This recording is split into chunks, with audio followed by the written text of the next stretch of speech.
আল্লাহর কুদরতি শক্তি সমূহের মধ্যে ভূমিকম্প একটা অন্যতম বিষয়, ঠিক না?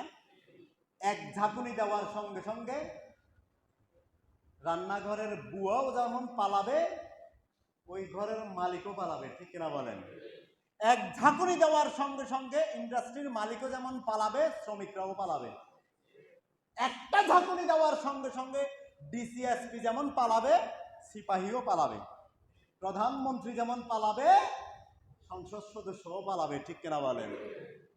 সুতরাং পালানো ছাড়া দ্বিতীয় কোনো পথ নাই। একটা ঝাঁকুনি দিছে না মাত্র কয়েকদিন আগে? আল্লাহ রাব্বুল আলামিন বলেন, ইযা জুলজিলাতিল আরদু জিলজালাহা ওয়া আখরাজাতিল আরদু আসকালাহা ওয়া ক্বালাল ইনসানু মা লাহা। বলি আল্লাহু আকবার। ইযা জুলজিলাতিল আরদু জিলজালাহা, আল্লাহ রাব্বুল আলামিন বলছেন, মাটি যখন, জমিন যখন আপন কম্পনে কম্পিত হবে, ওয়া আখরাজাতিল আরদু আসকালাহা ওয়া আখরাজাতিল আরদু আসকালাহা,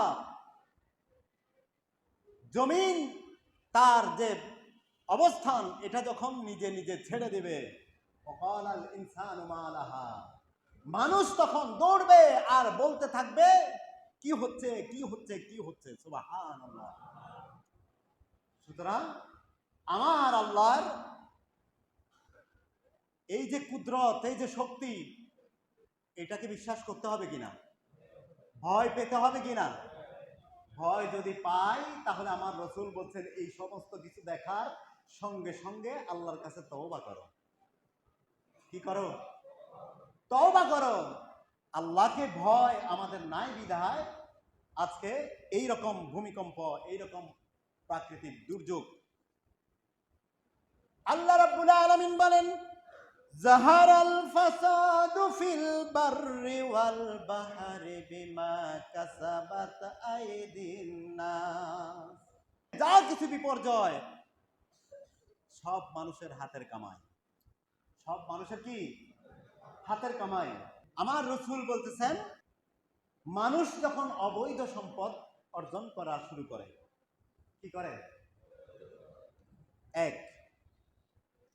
দুই নম্বরে, মানুষ যখন আমানত, কেউ কারো কাছে বিশ্বাস করে কিছু আমানত রাখে, সে ওই বিশ্বাস ভঙ্গ করে সেটা খেয়ানত করে। আছে কিনা? যাকাতকে অনেকে জরিমানা মনে করে। কি মনে করে? জরিমানা। এগুলো হলে ভূমিকম্প হয়। ধর্মীয় শিক্ষা ছাড়া যে বিদ্যা অর্জনের দিকে মানুষের ঝোঁক থাকে, তখন ভূমিকম্প হয়। কি হয়? ভূমিকম্প হয়।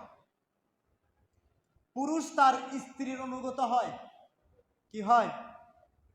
অনুগত হয়ে মায়ের সাথে বেয়াদবি করে। এখানে একটা ব্যাখ্যা দরকার। অনেক পুরুষ জানে না মায়ের হক কি, স্ত্রীর হক কি। স্ত্রীর যেমন হক আছে, অধিকার আছে, মর্যাদা আছে, মায়েরও তেমনি সমান সমান অধিকার আছে।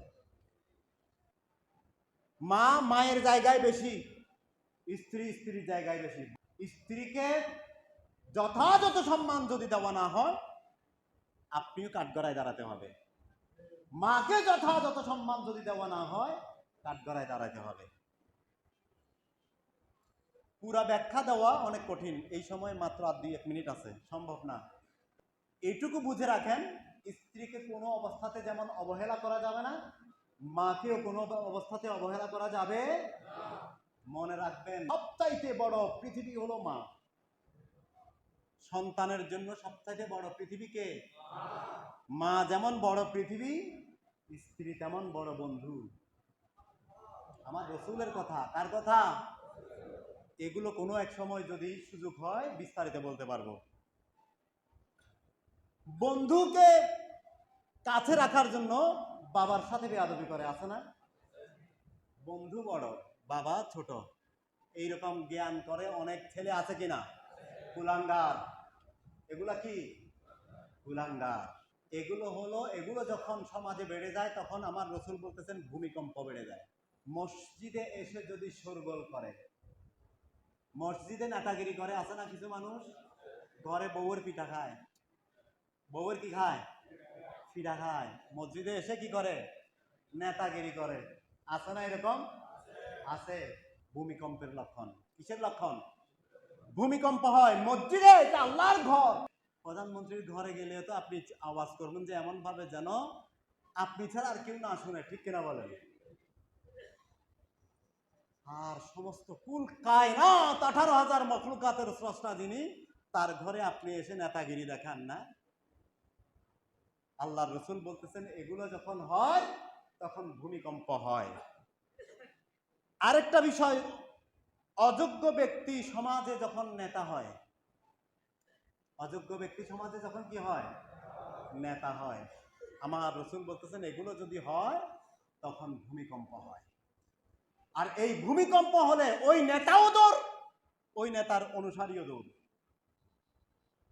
দৌড়ে কিনা, দৌড়ে কিনা, দৌড়ে। যেই হোক, প্রধানমন্ত্রী হোক অথবা তার এই রাষ্ট্রের একজন রান্নাঘরের বুয়া হোক, সমানভাবে দৌড়। সুতরাং আল্লাহর কুদরতি নিদর্শন, শক্তির নিদর্শনগুলোর মধ্যে এই ভূমিকম্প হলো একটা নিদর্শন মানুষের শিক্ষা গ্রহণের জন্য। কিসের জন্য? जगह जी लगाने के लिए ये दुनिया नहीं है, ये इबरत की जा है, तमाशा नहीं है। দুনিয়া ইবরত হাসিল করার জন্য, উপদেশ গ্রহণ করার জায়গা, এটি খেল তামাশার জায়গা না। এক একটা নিদর্শন থেকে এক একটা শিক্ষা। সুবহানাল্লাহ।